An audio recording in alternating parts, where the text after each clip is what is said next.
Y dijo Moisés a Jehová: Mira, tú me dices a mí, saca a este pueblo, y tú no me has declarado a quién enviarás conmigo. Sin embargo, tú dices, yo te he conocido por tu nombre, y has hallado también gracia en mis ojos. Ahora pues, si he hallado gracia en tus ojos, te ruego que me muestres ahora tu camino, para que te conozca, y halle gracia en tus ojos. Y mira que esta gente es pueblo tuyo. Y él dijo, mi presencia irá contigo, y te daré descanso. Y Moisés respondió, si tu presencia no ha de ir conmigo, no nos saques de aquí. ¿Y en qué se conocerá aquí que he hallado gracia en tus ojos, yo y tu pueblo, sino en que tú andes con nosotros, y que yo y tu pueblo seamos apartados de todos los pueblos que están sobre la faz de la tierra? Y Jehová dijo a Moisés, también haré esto que has dicho, por cuanto has hallado gracia en mis ojos, y te he conocido por tu nombre. Él entonces dijo, te ruego que me muestres tu gloria. Y le respondió, yo haré pasar todo mi bien delante de tu rostro, y proclamaré el nombre de Jehová delante de ti, y tendré misericordia del que tendré misericordia, y seré clemente para con el que seré clemente. Dijo más, no podrás ver mi rostro, porque no me verá hombre y vivirá. Y dijo aún Jehová, he aquí un lugar junto a mí, y tú estarás sobre la peña, y cuando pase mi gloria, yo te pondré en una hendidura de la peña, y te cubriré con mi mano hasta que haya pasado. Después apartaré mi mano, y verás mis espaldas, mas no se verá mi rostro. Gracias, Padre, te damos porque nos permites en esta mañana disponernos, Señor, a iniciar la reflexión, Señor, en tu palabra. Te rogamos que traiga bendición a nuestra vida y gloria al nombre de Jesucristo nuestro Salvador. En su nombre te lo rogamos. Amén. Tomen sus lugares, hermanos, por favor.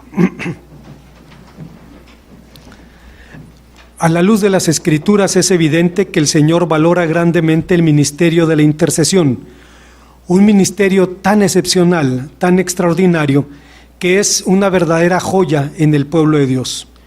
Seguramente es la razón por la que el Señor dijo al profeta Ezequiel, y busqué entre ellos, entre los hombres, a uno que hiciese vallado y se pusiese en la brecha delante de mí en favor de la tierra para que yo no la destruyese, y no lo hallé.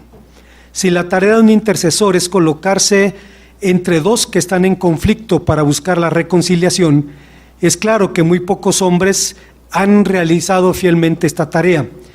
Y uno de esos pocos fue Moisés. Moisés fue un intercesor eficaz a pesar de que mediaba en favor de un pueblo rebelde y contradictor. Es decir, a pesar de que oraba por un pueblo que a cada paso resistía su dirección y su autoridad. Y es que una de las más grandes demandas de la intercesión es identificarse con aquellos que se encuentran bajo juicio, al punto de llevar sus enfermedades, sufrir sus dolores, herirse por sus rebeliones y molerse por sus pecados. Tal fue el denuedo de Moisés en la oración, que tras el incidente del becerro de oro, Moisés ofreció a Dios su propia vida diciendo, este pueblo ha cometido un grande pecado, te ruego que se ha hecho dioses de oro, te ruego que perdones a tu pueblo o borres mi nombre en tu libro. Y siguió orando incansablemente hasta obtener el perdón, la renovación del pacto y la revelación, una revelación más profunda del carácter de Dios. Esta experiencia no solo fue bendición para Moisés, no solo fue bendición para el pueblo de Israel, sigue siendo bendición para los creyentes de todos los tiempos. En su plegaria Moisés formuló 3 peticiones al Señor, peticiones que recibieron puntuales respuestas. Veamos cuáles fueron. Antes, hermanos, de pensar en las enseñanzas de nuestro texto, quisiera mencionar el hecho de que cuando tenemos la oportunidad de leer el testimonio o la vida de Moisés, encontramos una gran cantidad de enseñanzas que siguen siendo edificantes para nosotros. Hasta antes de la venida de Jesucristo, el varón más grande en la Biblia fue Moisés, uno de los personajes más importantes e influyentes en la historia de la revelación, al punto que en su momento cristianos, judíos e incluso heréticos apelaban a Moisés para tratar de probar sus propias enseñanzas.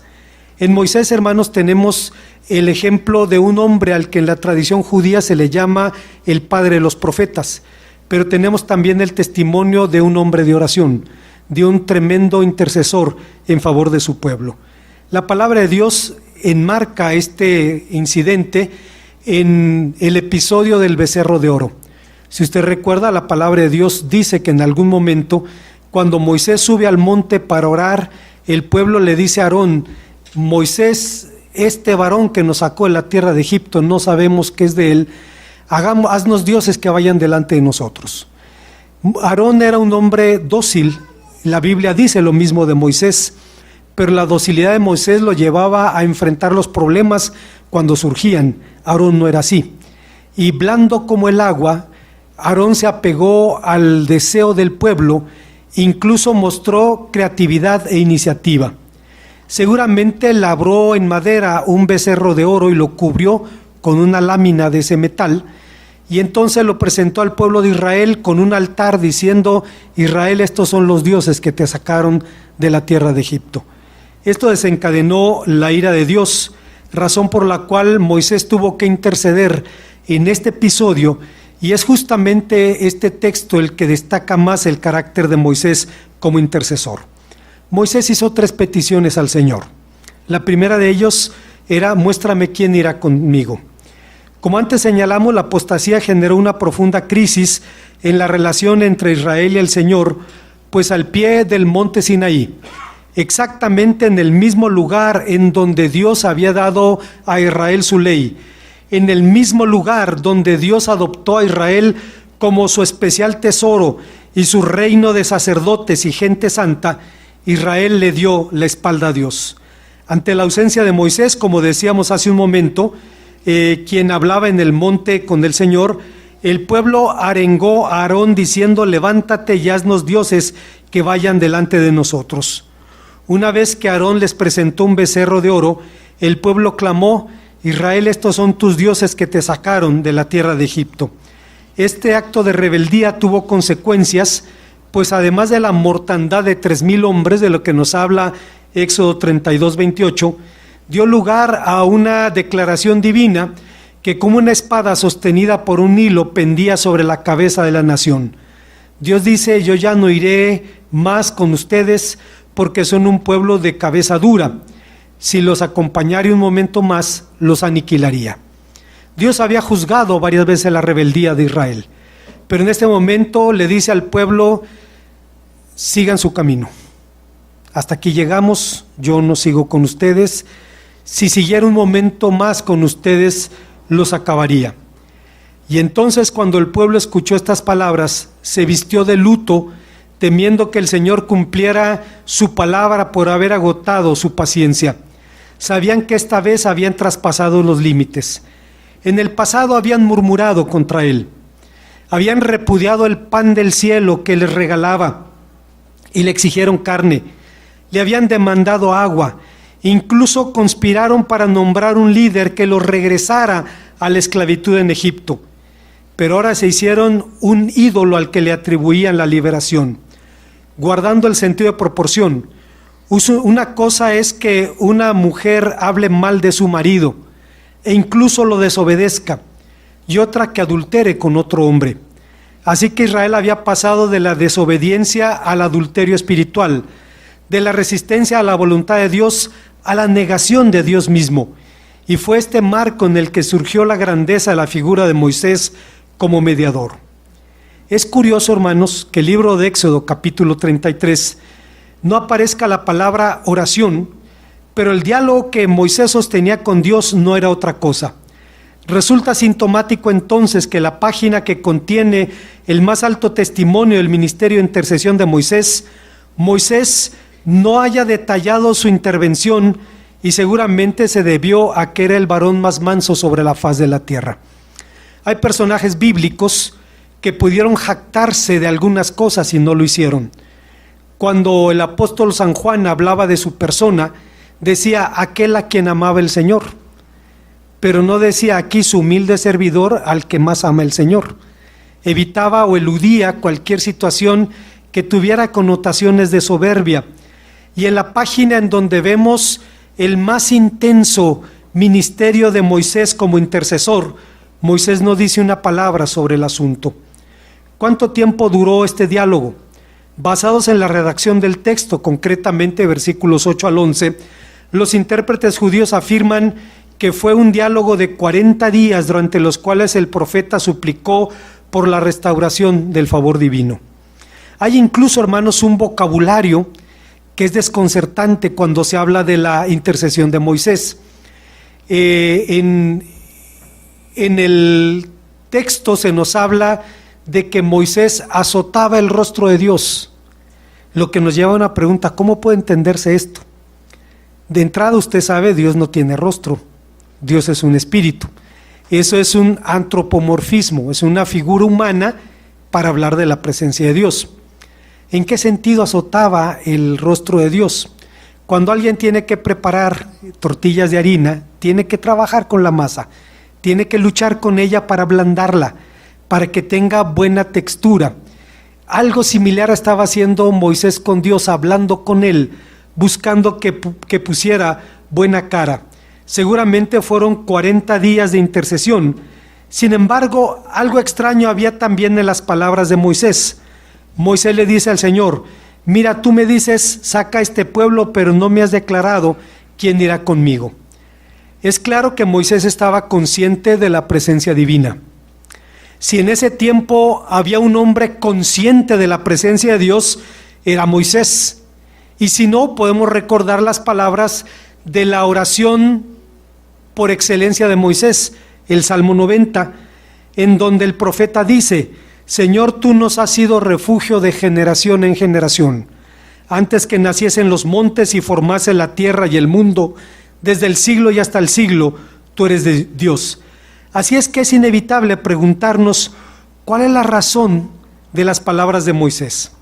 Seguramente, hermanos, Moisés experimentaba la sensación de soledad que eventualmente experimentan aquellos que pagan el precio de la obediencia. Usted puede recordar al profeta Elías, quien lucha con los profetas de Baal, los desafía, los reta a que sus dioses hagan llover fuego sobre sus sacrificios, cosa que no ocurre. Y entonces Elías dice: Señor, ahora manifiéstate para que Israel vea que tú eres Dios. Y dice la palabra del Señor que el Señor hizo llover fuego sobre el sacrificio de Elías, y el pueblo dijo algo extraño en respuesta.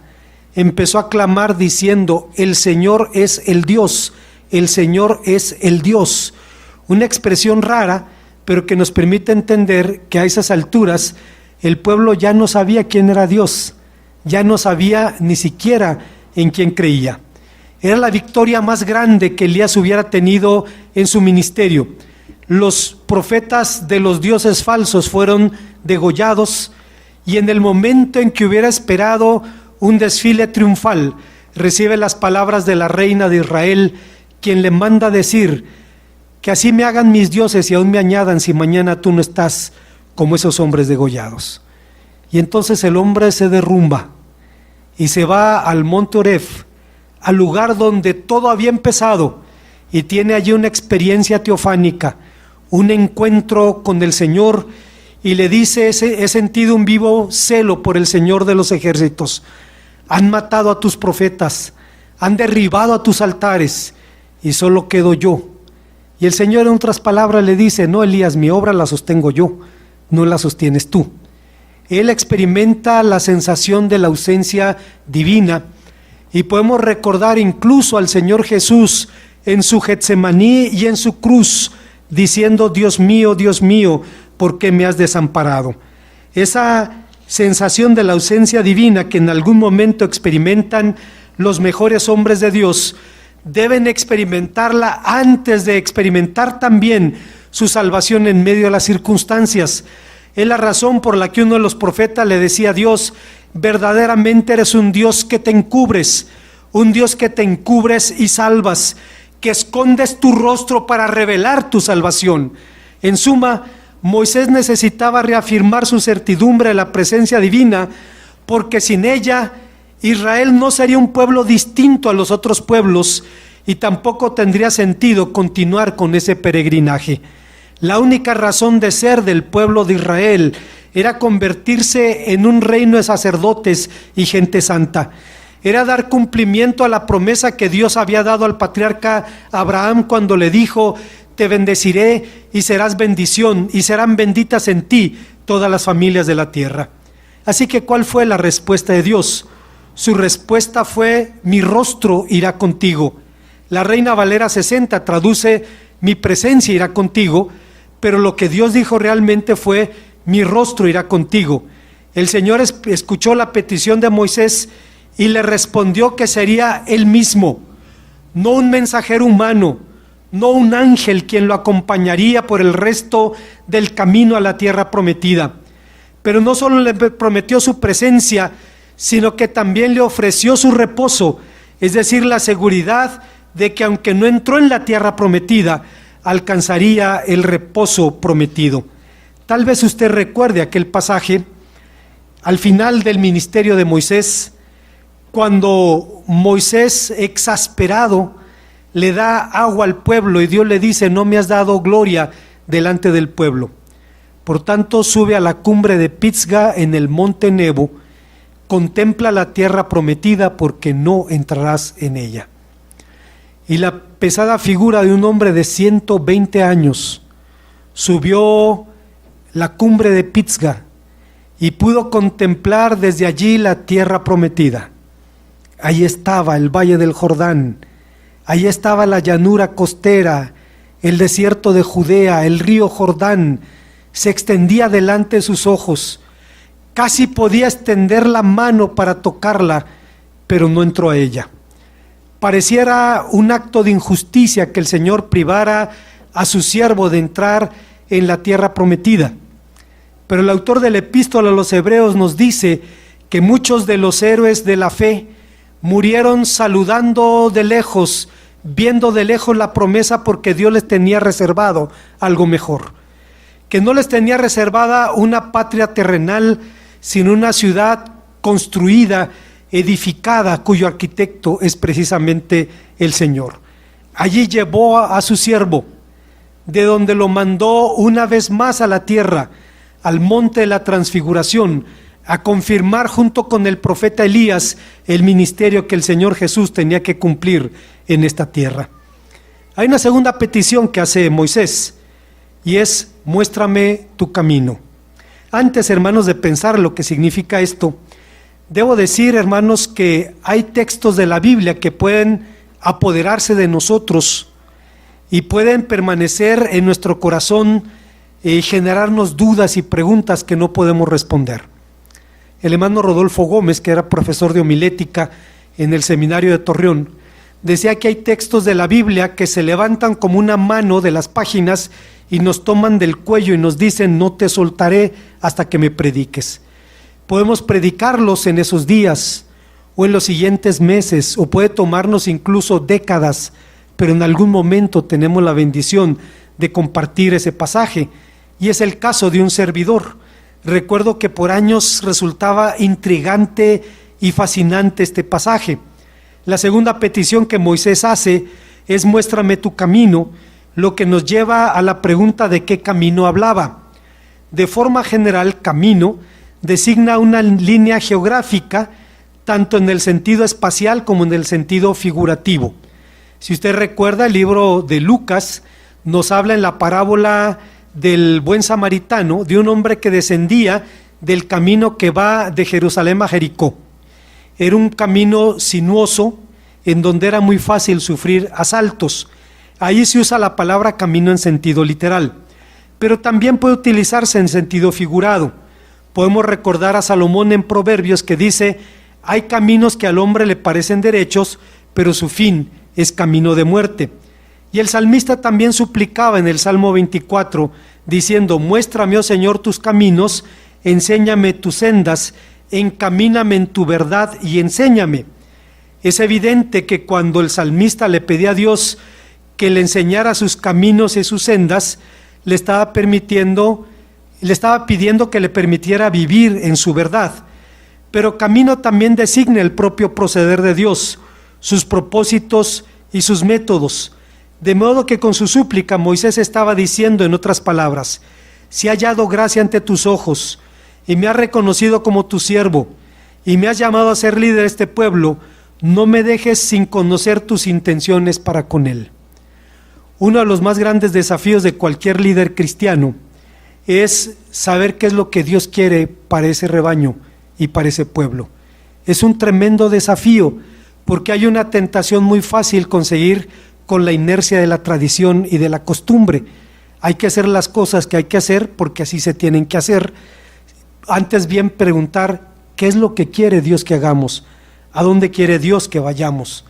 Aunque en sus peticiones Moisés hablaba en singular, es evidente que hablaba por toda la nación, porque como un predicador puritano, Matthew Henry, quien vivió hace 300 años, decía: las almas generosas piensan que no es suficiente con ir ellas mismas al cielo, sino que quieren que todos sus amigos vayan también con ellas. Y creo que estaremos de acuerdo. El cielo no va a ser cielo para nosotros si nuestros amados no están allí. El cielo no puede ser gloria para nosotros si las personas a las que amamos no comparten con nosotros esa bendición. Moisés hablaba cara a cara con Dios, pero estaba consciente de que solo podía conocer de Dios lo que Dios quisiera revelar de él. Por esa razón dice en Deuteronomio 28:28 que las cosas ocultas pertenecen al Señor, pero las reveladas a nosotros y a nuestros hijos para que guardemos las palabras de su ley para siempre. ¿Cuál es la razón de la petición de Moisés de conocer el camino de Dios? Maimónides, uno de los gigantes del pensamiento judío, un hombre español, por cierto, del tiempo de la Edad Media, escribió un librito que se llama La Guía de los Perplejos, un comercial. Le recomiendo que baje el PDF, es una joya, La Guía de los Perplejos de Maimónides, y le permite entender el pensamiento judío. Si alguien está estudiando hebreo, allí entiende, ve el estudio que hace de palabras claves de la Biblia. Este término significa tal cosa, etcétera, etcétera. Un hombre tremendamente erudito. Maimónides dijo que Moisés quería conocer los atributos que determinan las acciones de Dios a fin de imitarlo en la dirección del pueblo. En el trabajo pastoral o en la acción pastoral que los cristianos debemos ejercer los unos para con los otros, no se trata de cuán buenos, cuán sabios o cuán pertinentes podamos ser en el auxilio o para la bendición de nuestro hermano. No se trata de cuáles buenas cualidades podamos compartir con el otro. Se trata simplemente de comunicar el cuidado y el amor que Dios da a su pueblo a través de sus siervos. No se trata de una imitación siquiera, sino de una transmisión de un amor que hemos recibido de parte de Jesucristo. Maimónides decía: lo que Moisés quería saber es cómo es Dios para actuar exactamente igual con el pueblo, guardando el sentido de proporción. Otros intérpretes judíos afirman que Moisés estaba angustiado por el problema de reconciliar la demanda divina con una severa disciplina, con la generosidad de su amor y su misericordia. Desde el incidente del becerro de oro, Moisés había presenciado los hechos de la justicia divina, que unía implacables juicios con perdones magnánimos, y por tanto el equilibrio entre ambas realidades permanecía como un misterio para él, hasta que el Señor le reveló los 13 atributos de su amor. ¿Cuáles son los 13 atributos de su amor? Volvemos al texto. En Éxodo 33 y 34, Moisés está hablando con Dios y le dice: muéstrame tu gloria, muéstrame tu rostro. Y Dios le dice: no puedes ver mi rostro y vivir. Te pondré en una peña, en la hendidura de una peña, te cubriré con mi mano, y cuando haga pasar toda mi gloria sobre ti, podrás ver mis espaldas, mas no verás mi rostro. La verdad, hermanos, es que Moisés no vio nada, porque cuando escuchó el nombre inefable y supo que el Señor estaba allí, se cubrió. Es la razón por la que en el mundo judío el signo de reverencia es cubrirse. Cuando usted va a una sinagoga, aún siendo goy, gentil, puede entrar mientras observe respeto y se ubique en el lugar donde se debe ubicar. Hay lugares para los visitantes, hay lugares para las mujeres, para los mayores de 13 años, etcétera, etcétera. Y los varones tienen que cubrirse con su kipa o con su talit si van a orar. Moisés se cubre el rostro y entonces escucha: Señor, Señor, fuerte, misericordioso, piadoso, tardo para la ira, grande en misericordia y en verdad, que guarda misericordia a millares, que perdona la iniquidad, la rebelión, el pecado, que en ninguna manera tendrá por inocente al malvado, que visita la iniquidad de los padres sobre los hijos hasta la tercera y cuarta generación. Y Dios recita los 13 atributos de su misericordia delante de sus siervos. En los Hechos, la experiencia nos enseña que un juicio sin amor conduce al legalismo y que amor sin disciplina conduce al libertinaje. De modo que desde el conocimiento de estos atributos del carácter de Dios, Moisés fue capaz de solucionar el gran dilema. Siglos después, David reconocería sin rodeos que los cimientos del trono de Dios son la justicia y el juicio, y que la misericordia y la fidelidad van delante de su rostro, como dice en el Salmo 89:14. Hay una tercera y última petición que hace Moisés aquí, la más osada de las tres, la más atrevida de todas: muéstrame tu gloria. La última súplica tenía que ver con la gloria de Dios, y debemos recordar que kabod, gloria, significa algo pesado, describe algo que da importancia, autoridad, prestigio o poder. Podemos recordar que la reina de Saba visitó a Salomón, dice la Biblia, con un séquito pesado, que la Reina Valera 60 traduce grande e importante. Era formado de gente importante. Si la gloria del Líbano eran sus bosques de cedros, y la gloria de Salomón, su riqueza y su sabiduría, ¿cuál es la gloria de Dios? Es su santidad y su bondad. Esto es lo que entendió el profeta Isaías cuando en el capítulo 6 de su profecía tiene un encuentro con Dios en el templo. Es evidente que no fue en el lugar santo. Isaías no era sacerdote, mucho menos en el lugar santísimo. Seguramente fue en el atrio, pero en ese lugar dice: en el año en que murió el rey Usías, vi yo al Señor sentado en un trono alto y sublime, y sus faldas llenaban el templo. Por encima de él había serafines, cada uno tenía 6 alas, con 2 cubrían su rostro, con 2 cubrían sus pies, con 2 volaban, y el uno al otro clamaba: Kadosh, Kadosh, Kadosh, santo, santo, santo el Señor de los ejércitos. Toda la tierra está llena de su gloria. La gloria de Dios es su santidad, la gloria de Dios es su bondad, lo cual puede ser contradictorio para nosotros, porque su santidad no tolera el pecado, pero por su misericordia Dios es compasivo con nosotros. Y esa fue también la razón por la que el Señor dijo: haré pasar todo mi bien delante de ti.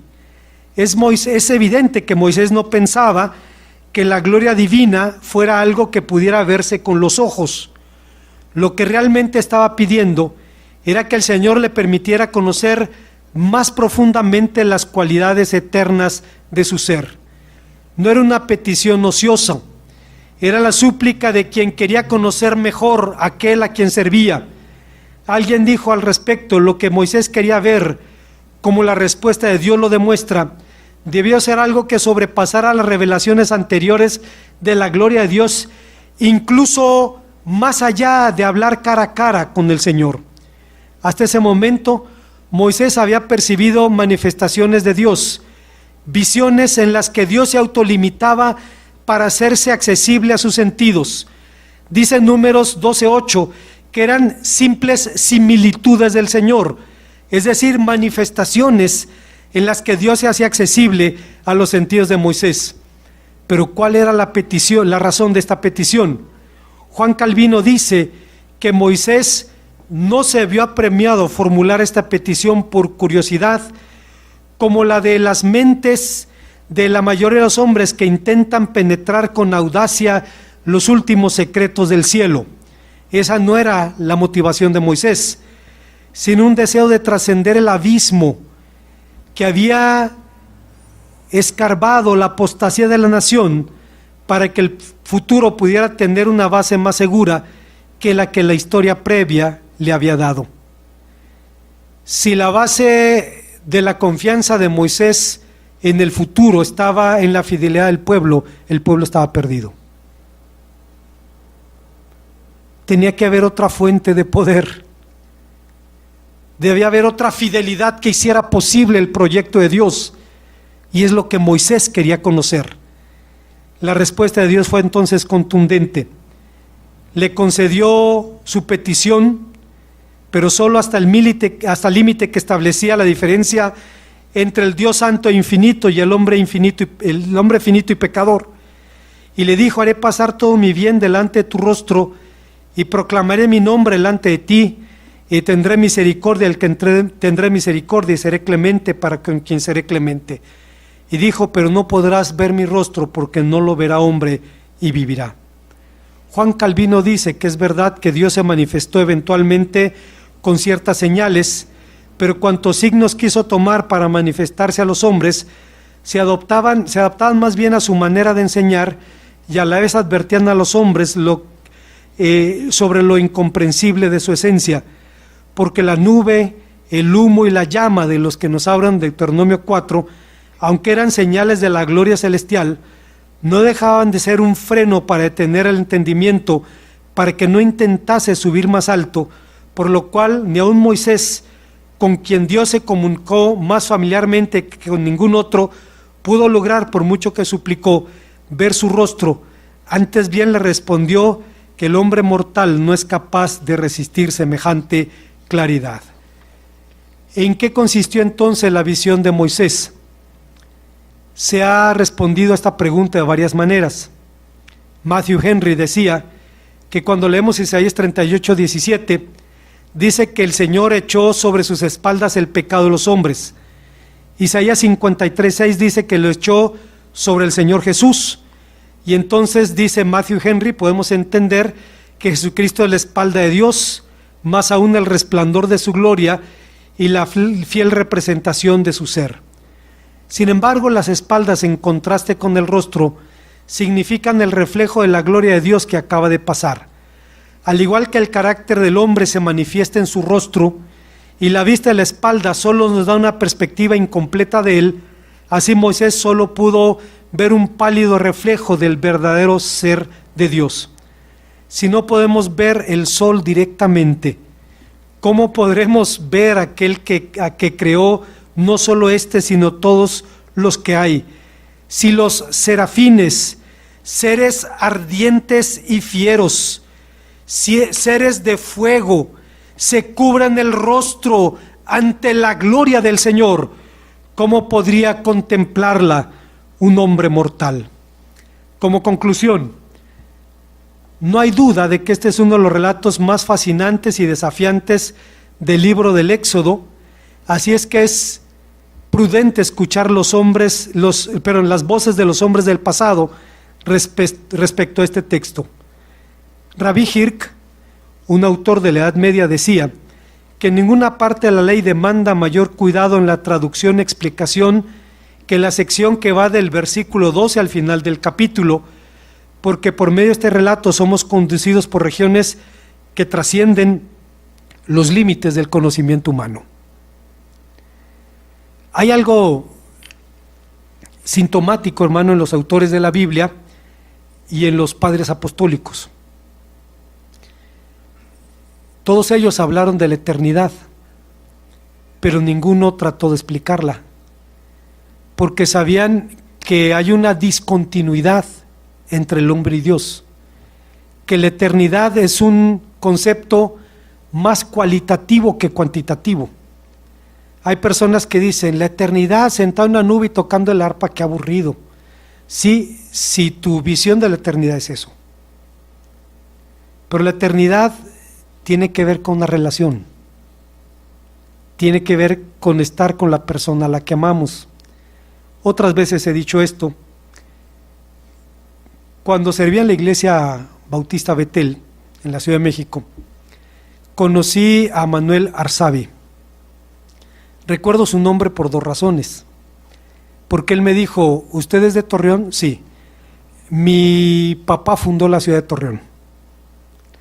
Le concedí el beneficio de la duda, pero el primer periodo de vacaciones fui a Torreón. La ciudad se llama así porque hay un torreón allí, un torreón antiguo que fue construido para la defensa contra los apaches y contra los comanches que asolaban el norte de México en el principios y mediados del siglo XIX.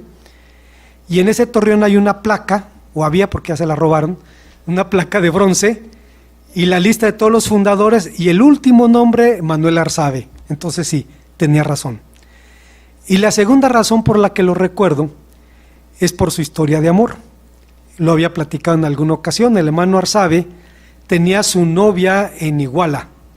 Él vivía en la Ciudad de México y no tenía dinero para ir en autobús a visitarla, así es que todos los sábados se iba en bicicleta de México a Iguala. De ida es relativamente fácil porque es ir del altiplano central a la costa del Pacífico. Es de bajada.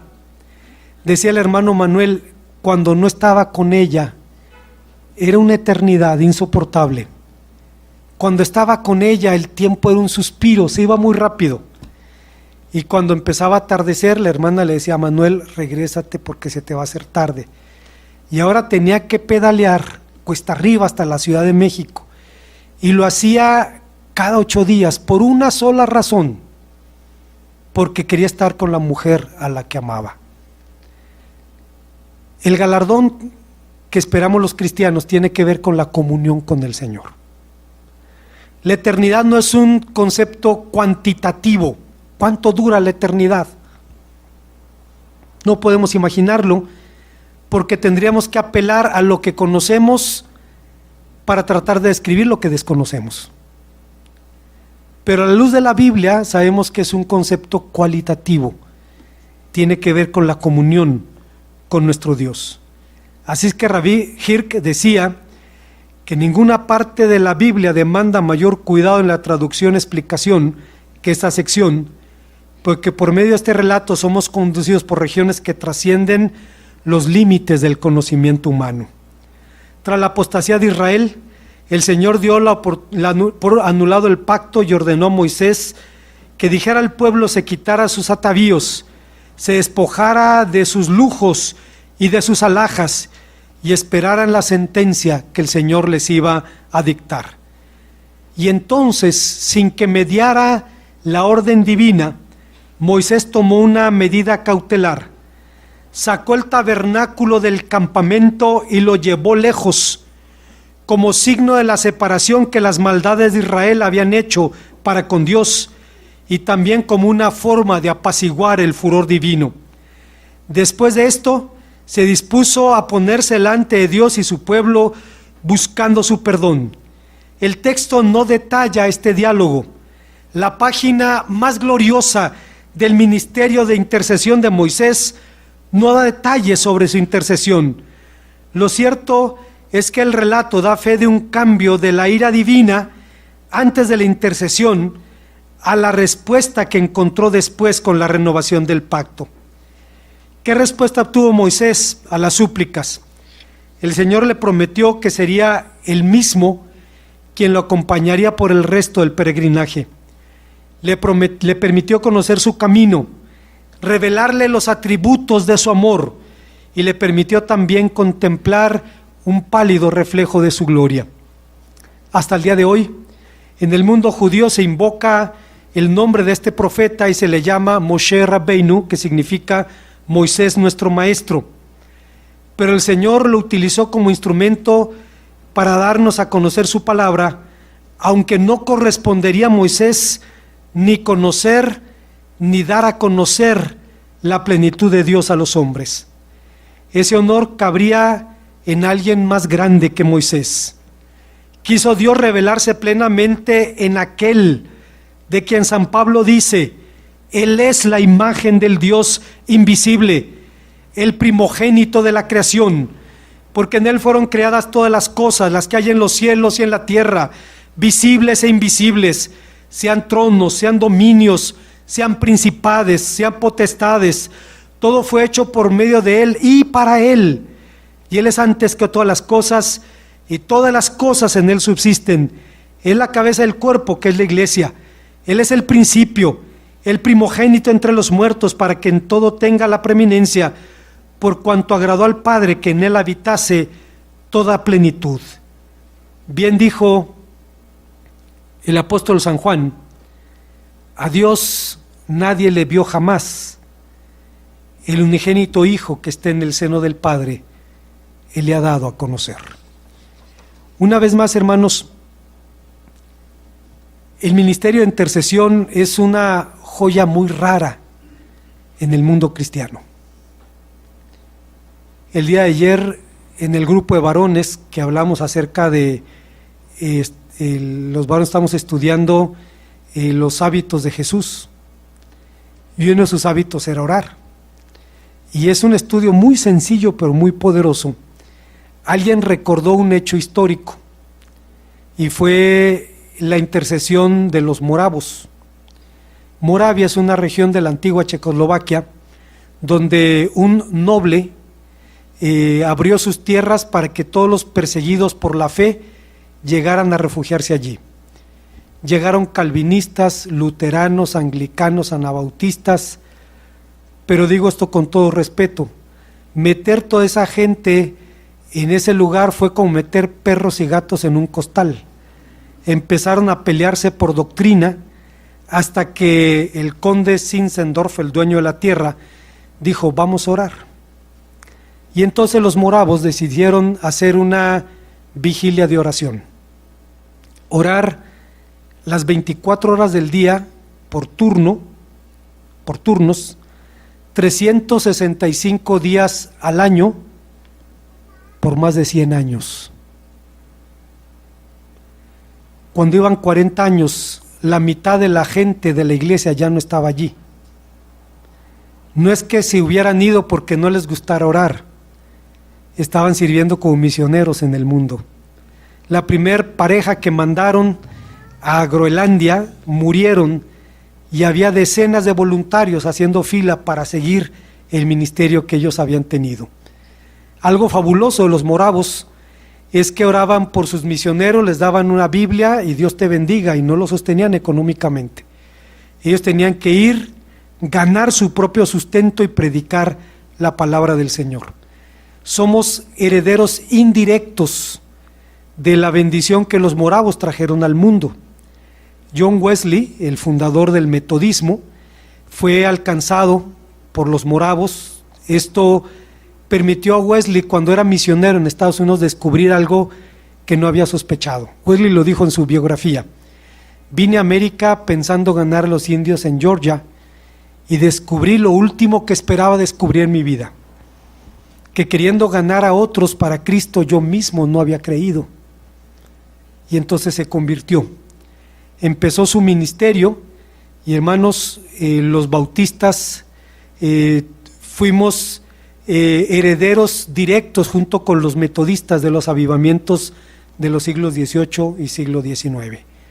Cuando los bautistas entendimos que no se trataba de que la gente viviera experiencias, sino que la gente viviera la experiencia, que conociera a Cristo, entonces, hermanos, fue un día nuevo para el surgimiento de los bautistas. Antes de eso éramos grupos muy pequeños, muy pequeños, insignificantes, y de allí nos convertimos en la denominación evangélica más grande, y fue consecuencia indirecta de 100 años de oración de nuestros hermanos moravos.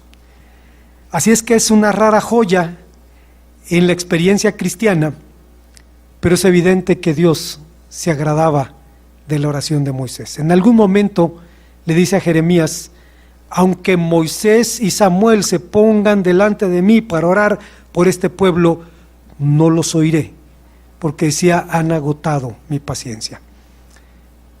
Termino con una aplicación.